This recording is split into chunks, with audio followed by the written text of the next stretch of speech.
Hello children. आज हम अविकारी शब्द या अव्यय के बारे में पढ़ेंगे। अविकारी शब्द अव्यय को ही कहा जाता है। तो सबसे पहले ये जानेंगे कि अविकारी शब्द होते क्या हैं। ऐसे शब्द जिसमें लिंग वचन काल की दृष्टि से कोई परिवर्तन नहीं होता, ऐसे शब्द जिनमें कोई परिवर्तन नहीं होता है उसे हम कहते हैं अविकारी या अव्यय शब्द। जैसा कि नाम से ही स्पष्ट है, अविकारी जिसमें कोई विकार ना आए, कोई परिवर्तन ना हो, उसे हम कहते हैं अविकारी शब्द। अविकारी शब्द 4 प्रकार के होते हैं आपके: क्रिया विशेषण, संबंध बोधक, समुच्चय बोधक और विस्मयादि बोधक अविकारी शब्द। यहाँ पे 5वें नंबर पर आपको निपात भी दिया गया है, लेकिन निपात का अध्ययन हम अलग से करते हैं। बाकी अविकारी शब्दों को 4 भागों में ही बांटा जाता है। सबसे पहले हम पढ़ेंगे क्रिया विशेषण। इस अध्याय में, इस पाठ में हमें किसका अध्ययन करना है? क्रिया विशेषण अविकारी शब्दों का अध्ययन करना है।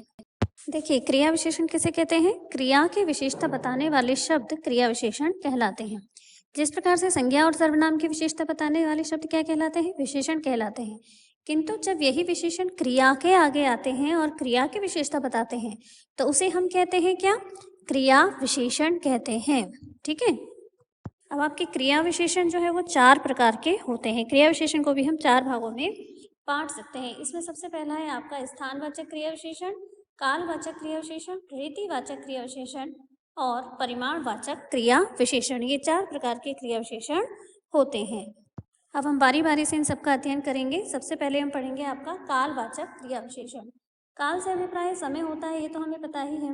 तो जिन क्रिया विशेषणों से या जिन विशेषणों से क्रिया के समय का पता चले कि क्रिया कब संपन्न हुई है तो उसे हम कहते हैं कालवाचक क्रिया विशेषण। जैसे कि उदाहरण आप देख रहे हैं, सूर्य प्रातः निकलता है। निकलता है क्रिया है और इसके आगे विशेषण आया है प्रातः। कब निकलता है? प्रातः। तो ये प्रातः क्या है? क्रिया विशेषण है। इसी प्रकार धोबी अभी आराम कर रहा है। आराम करना क्रिया है, उसके आगे अभी शब्द लगा है, यानी अभी आराम करने की विशेषता बता रहा है कि कब आराम कर रहा है? अभी। तो यह अभी क्या है? क्रिया विशेषण है। एक पहचान और है इसकी कि जब आप क्रिया के आगे कब प्रश्न लगा कर के उत्तर प्राप्त करें तो आपको समझ में आ जाएगा कि यहाँ पे क्या है? कालवाचक क्रिया विशेषण है। यहाँ पे आपको कुछ कालवाचक क्रिया विशेषण शब्द भी दिए हुए हैं, जैसे नित्य, प्रति, अभी अभी, प्रतिदिन इत्यादि। अब है आपका स्थानवाचक क्रिया विशेषण। जिन शब्दों से क्रिया के स्थान का पता चले कि क्रिया कहाँ संपन्न हुई है उसे हम कहते हैं स्थानवाचक क्रिया विशेषण। जैसे पक्षी ऊपर उड़ गया। कहाँ उड़ गया? ऊपर। उड़ गया क्रिया है, उसके आगे ऊपर शब्द आया है, तो ये ऊपर क्या है? स्थानवाचक क्रिया विशेषण है।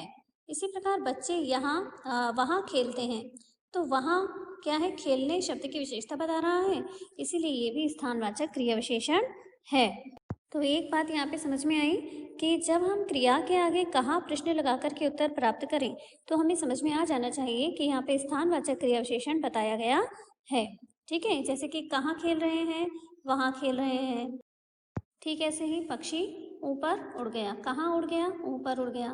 तो ये कहाँ प्रश्न लगा के उत्तर प्राप्त हो रहा है? इसी प्रकार से यहाँ, वहाँ, इधर, उधर, आगे, पीछे, दाएं, बाएं, ये सब क्या है? ये स्थानवाचक क्रिया विशेषण है। अब है आपका रीतिवाचक क्रिया विशेषण। रीतिवाचक क्रिया विशेषण में क्रिया को करने का तरीका बताया जाता है या विधि बताई जाती है। तो हिरण तेज दौड़ा। कैसे दौड़ा? तेज। कुत्ता जोर जोर से भौंका। कैसे भौंका? जोर से। कछुआ धीरे धीरे चला। कैसे चला? धीरे धीरे। तो हमें क्रिया के आगे कैसे प्रश्न लगा करके क्रिया के होने के तरीके का पता चला, तो इसीलिए यहाँ पे क्या है? रीतिवाचक क्रिया विशेषण है। धीरे धीरे, तेज तेज, ध्यान पूर्वक, जोर से, हंसते हंसते, रोते रोते, तो ये सब क्या है? रीतिवाचक क्रिया विशेषण है, क्योंकि ये क्रिया के होने का तरीका या ढंग बता रहे हैं। अब हम पढ़ेंगे परिमाणवाचक क्रिया विशेषण। परिमाण का अभिप्राय होता है मात्रा, यानी कितनी मात्रा में क्रिया संपन्न हुई है। थोड़ी हुई है, बहुत हुई है, ज़्यादा हुई है, कम हुई है। तो ये है परिमाणवाचक क्रिया विशेषण। जैसे साधु कम बोलते हैं, बोलना क्रिया है, उसके आगे विशेषता बताई गई है कि कितना बोलते हैं? कम बोलते हैं। उसी प्रकार से दादाजी जरा सा चलकर बैठ गए। तो चलकर बैठ गए क्रिया है, और कैसे बैठ गए? जरा सा चलकर। तो कितना चलकर? जरा सा। तो ये क्या है? ये परिमाण बता रहा है क्रिया का।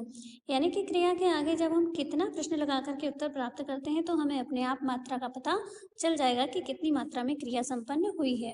बहुत हुई है, अति, अत्यंत, खूब, कुछ, पर्याप्त, अधिक, कम आदि। तो ये क्या है, ये परिमाणवाचक क्रिया विशेषण है।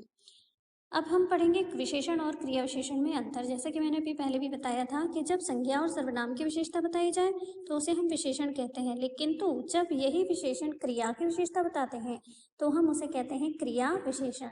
जैसे रमा सुंदर है, ठीक है, तो रमा सुंदर है ये विशेषण है, और सीमा बहुत तेज है ये भी क्या है, आपका विशेषण है, क्योंकि ये सीमा के तेज होने की विशेषता और रमा के सुंदर होने की विशेषता बता रहे हैं, यानी कि संज्ञा की विशेषता बता रहे हैं।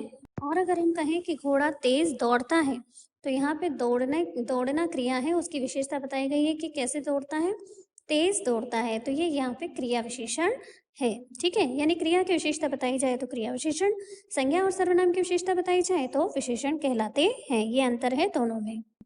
तो ठीक है, आया समझ में। हमने क्या पढ़ा कि क्रिया की विशेषता बताने वाले शब्दों को हम क्या कहते हैं, क्रिया विशेषण कहते हैं। और अगर क्रिया विशेषण की विशेषता भी कोई शब्द बताता है तो वह भी क्रिया विशेषण ही कहलाता है। जैसे वह बहुत सुंदर लिखती है, तो अब सुंदर लिखाई की विशेषता है तो क्रिया विशेषण है, और बहुत सुंदर, तो बहुत सुंदर लिखाई की विशेषता है तो ये भी क्रिया विशेषण के अंतर्गत आएगा, बहुत सुंदर क्रिया विशेषण हो जाएगा यहाँ पर।